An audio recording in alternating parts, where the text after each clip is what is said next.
Dolly Parton to kick things off in the interview hour. My guest of the 9 to 5 comes on is Provost at the University of Notre Dame and is very accomplished.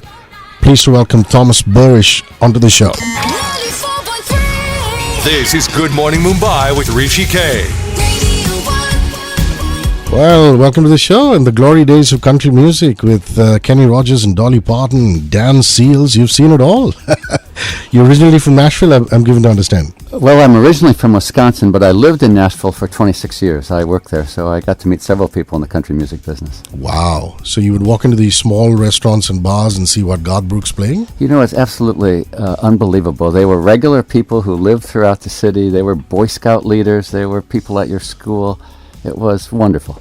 Lovely. So you're back now in India for your third trip, but I'm given to understand your first trip was not because of the university. It was because you were working in cancer care at the time. Correct. I was doing research as a faculty member at Vanderbilt University at the time, and I was chair of the board of the American Cancer Society. So we made trips all around the world, including India, to look at cancer research, to try to find better ways of helping people who had cancer or trying to prevent cancer, if possible, in individuals. And now here are you as Provost looking to further ties with India. And we're obviously very key in your scheme of things because a note that Dheeraj, who's our common friend, sent me says that Indian students are the fastest and largest growing population at the University of Notre Dame. That's absolutely correct. If I start with a big picture, no university in the 21st century can be a great university unless it's a global university. If you're regional, whether that region is India or the United States or China or whatever it is, and your students only know things about that region, they can't compete in this world where things that happen in one country are so important in what happens in other countries. So we want to be much more global. There are many ways to be global, but one of them is to bring students and faculty from other countries, other nations, to your university to enrich your teaching, to enrich your learning, to enrich your student body. We have done that at Notre Dame. As you said, the country that is the fastest growing for us in terms of students is India. There are several reasons for that. One is the role that India plays on the national stage, the second largest country in the world in terms of population. It has excellent high schools. Students are very well trained when they come to Notre Dame. They're bright, they're hardworking, they're accomplished, but they're interested in developing as an entire person. They're interested in developing morally and ethically and socially and interpersonally. So they're wonderful students for our university. Their values are very similar to the values of Notre Dame, and that's one of the reasons we come here and recruit. Lovely. And you can take his word for it because he's a published clinical psychologist. You've 2 books on clinical psychology, is it? Yeah. Oh, I've authored or co-authored, edited 4 books actually, but Wow. most of the research that I do are articles because we are empirical researchers that worked with cancer patients, worked in the area of stress. So that's where most of our work was. What is it from a psychological perspective that fascinates you about Indians? Not Indian students here. I'm talking generically about us Indians. No, I don't know Indians well enough, but just meeting you as a typical Indian, obviously you're very happy, you're very well read, you're very informed. That's a wonderful sense of population. I don't know a lot about the population, not enough to know to answer your question. Well, you're a kind man, Thomas. So we're going to be back right after this Sade Smooth Operator in a couple of minutes with the Provost of the University of Notre Dame visiting India. 9:07, just some mandatories that I didn't give out on top. We're streaming audio online all over the nation on www.onecast.in, numeral1cast.in.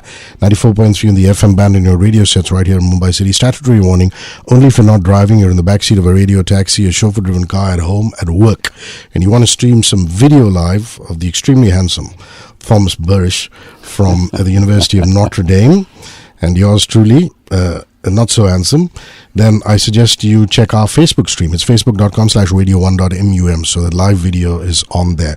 More conversation. This is Good Morning Mumbai with Hrishikesh.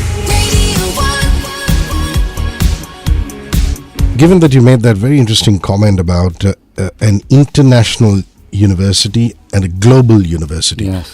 What are the kind of programs that you offer? I believe there are a couple of new ones that are exceptionally fascinating for students looking to enroll. You've done your research on Notre Dame. We have a number of new programs. First of all, we have the standard programs that most research universities have, colleges in engineering and science and the humanities, arts and letters, law, and so forth. We also have a brand new program in a school called the Keough School of Global Affairs. This is a program that has a master's degree. It's 2 years. The first class had about 38 students from 20 different countries. They come, they learn about global affairs, international affairs. They do an internship for a summer and a semester, and then they come back and put it all together. That program just began last year. We're in our second year of that. This fall, a new undergraduate program began. One of the fastest growing majors in the United States is international affairs or global affairs. It goes by different titles. The reason it's so popular is that people do see international travel in their future. No matter what company or what occupation they go in, the world's gotten smaller and smaller, the world's gotten flat, as one author said, and therefore people know they have to understand other people and other cultures and other languages. So it's a very popular major at Notre Dame and throughout the world. It's interesting you would say that, because in India, fundamentally, we've always been told to embrace professional courses like engineering and medicine. But a little birdie tells me that in the Jawaharlal Nehru University, which is a university in Delhi, international affairs is something that's really catching the fancy of the current generation. And, likewise, Indians want to know more about international affairs. And that, to me, is a common meeting point, if I could say that. And you also have global centers. And there is a Mumbai Global Center too. Yes. We have what we call global centers and global gateways at Notre Dame. A global center, like the one in Mumbai, is a place where we have an office. We have regular programs during the academic year and during the summer. We have faculty who come here and do joint research projects with faculty from Mumbai or in the area of Mumbai. And we have an individual, a very gifted individual, a graduate of Notre Dame, who oversees that office, runs that office, makes the connections between our students and local schools here, helps us recruit from here, helps our faculty when they come to India to do research projects with their colleagues here, make the connection. Institutions that you've struck partnerships with here in Mumbai city, for example, and you're obviously very excited by those partnerships.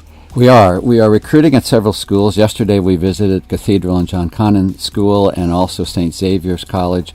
We recruit students from there either to come full-time to Notre Dame or to some of our summer programs in which we help students decide what kind of major they want in college or do research at Notre Dame.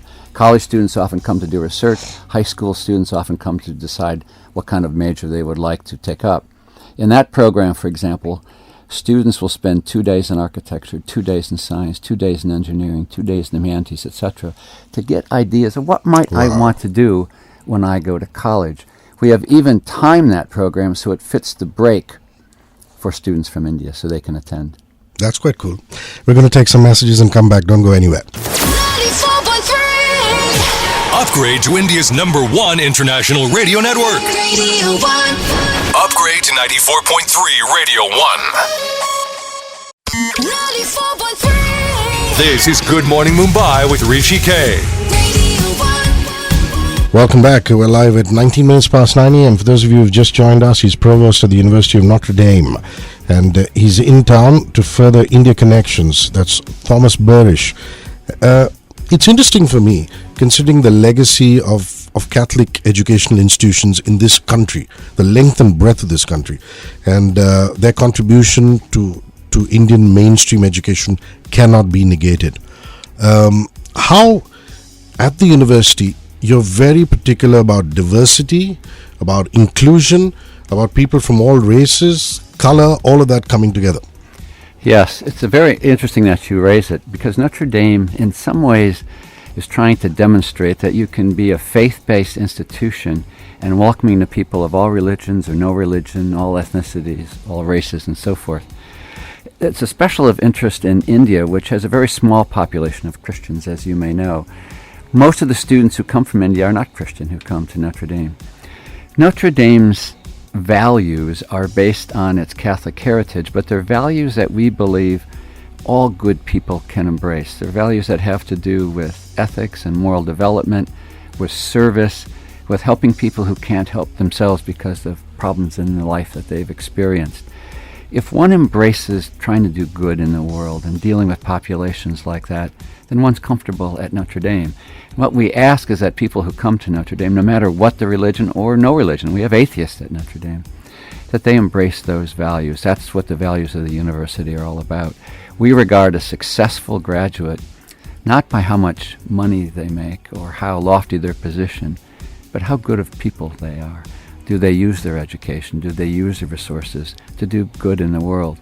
That's why, even though we're historically faith-based and the values that animate our university came from the Catholic heritage, people of any religion or no religion can be comfortable at the university. Beautiful. Well, just off the mic, I was showing off about my alma mater, St. Xavier's, and the wonderful facade and the building, the heritage building that we have. Yeah. Your campus is quite beautiful. I saw a sneak peek on YouTube. So why don't you give us the details, the greenery, the square feet, the hectares, and how many buildings did you have on campus? Notre Dame is one of the more beautiful campuses in the United States based on others' ratings of the campus. It has about 1,250 acres. I'm not sure exactly how many hectares that divides into, but it's a lot of space. We have a lot of buildings. We have a lot of woods and open space that we can expand into. There are 2 lakes on the campus. The campus is designed around quadrangles, large open green spaces with buildings around them. Then there'll be another quadrangle, and so forth. If you would like to go to the website, you can actually see photos of the university and live cams that will take you in real time to see pictures from all around the university.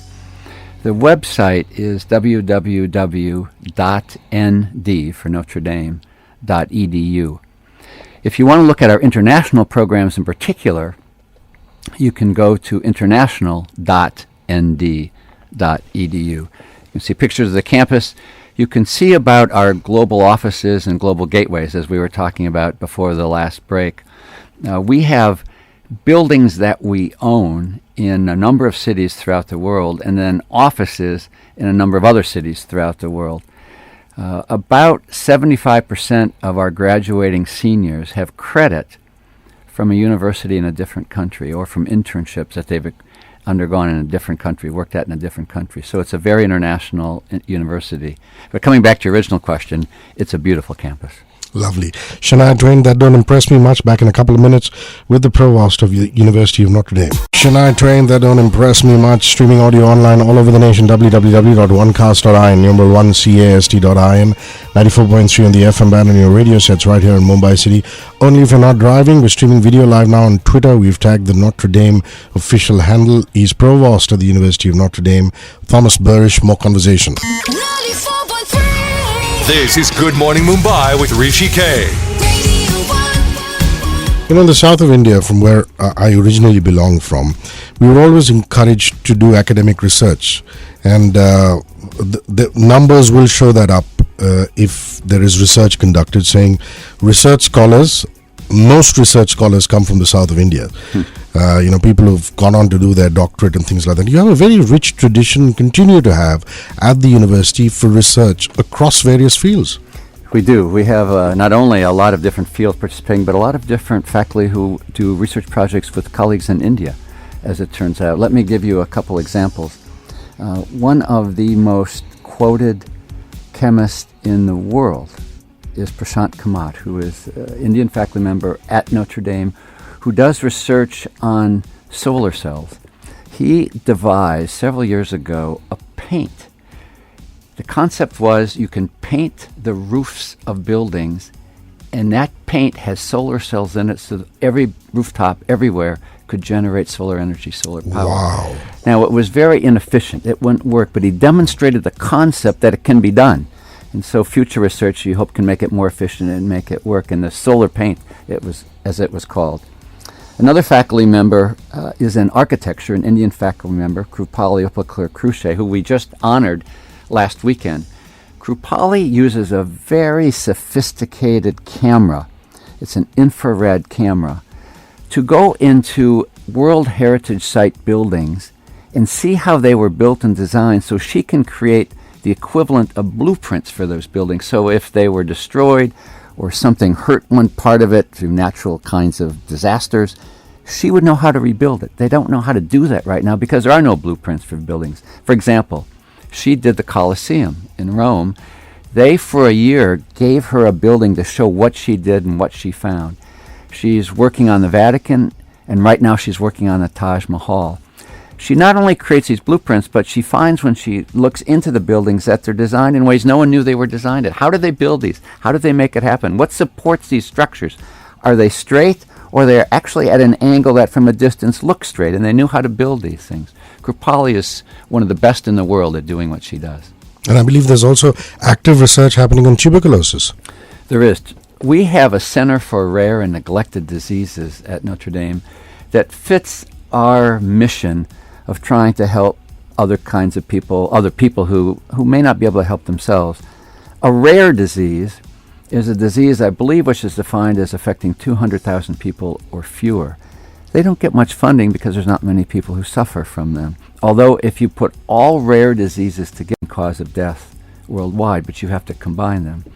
A neglected disease is a disease that doesn't get much research because it happens usually to poor people in developing countries that don't have the money to try to do research to address those. Tuberculosis and malaria are two which are prevalent in India that are foci at Notre Dame of our research projects. We have one of the strongest basic science malaria and tuberculosis groups in the country, in the United States. Fantastic. Okay, if you have any questions or comments, I'm happy to read them out on air. 99677-43943. That's the WhatsApp number. Easy to remember. The last three digits are our frequency, 94.3. So 99677-43943. On Twitter as well as Facebook, you can go to the search bar. You type HRISHIKAY. I'll pop up. You could tweet out your question or your comment or post in the timeline inbox on Facebook and facebook.com/radio1.mum. We've got one more section coming up after this song and these messages, where we're going to talk about some famous people who visited the university, all the art and culture that they have, and I believe they have a radio station on campus run by the students. So don't go anywhere. Provost at the University of Notre Dame, that's Thomas Burish, is here. Shakira Waka Waka. 94.3 This is Good Morning Mumbai with Hrishikesh. Radio 1. Well, happy Dasera, happy holidays. Pleased to spend an hour in studio with a very accomplished Thomas Burish. He's Provost at the University of Notre Dame. He's taken me through the curriculum, why India is so key to their plans, and the wonderful history and heritage of the campus and the institution that he belongs to. You know, India is now at the center of this whole movement of entrepreneurship and being self-employed. Till a few years ago, it was all about loyalty to one company and spending many, many years there. But the millennials now just want it quick and want it fast. What is the accent on innovation and entrepreneurship at the university? At Notre Dame, as at many universities in the United States, it's now an emphasis. For faculty, it's an emphasis not that they're interested in changing jobs or even becoming the CEO of a new company, but when you devote your life to generating some intellectual property that could make the world a better place, you'd like to take it to the world. You'd like to commercialize it so others can take advantage of it and their life's work can have an impact. We have many faculty who want to do that. Interestingly, we have more and more students who are interested in entrepreneurship. A couple of years ago, the president of the student body was elected on a platform that included more courses in entrepreneurship and innovation. As a result, Notre Dame studied what it should do given its location in the Midwest, in an area of the United States in which there were not research parks. We decided to create our own research park. We call it Innovation Park. We decided to create a committee of people who knew about innovation and entrepreneurship to tell us how could we be best in class in that area in our region of the country. Best in class meaning we're a research university, we don't have a medical school, we're in the Midwest part of the United States. They wrote a splendid report, absolutely a splendid report, 24 different recommendations. The first one was a description of the kind of leader we should hire. So we found that person who had been a tenured full professor at a major research university and who had been an entrepreneur, started several companies, knew both worlds, then had gone to another university and had exactly the job we wanted him to come to Notre Dame and start so we could see how he operated in that environment. And it was perfect. Hrishi is his name.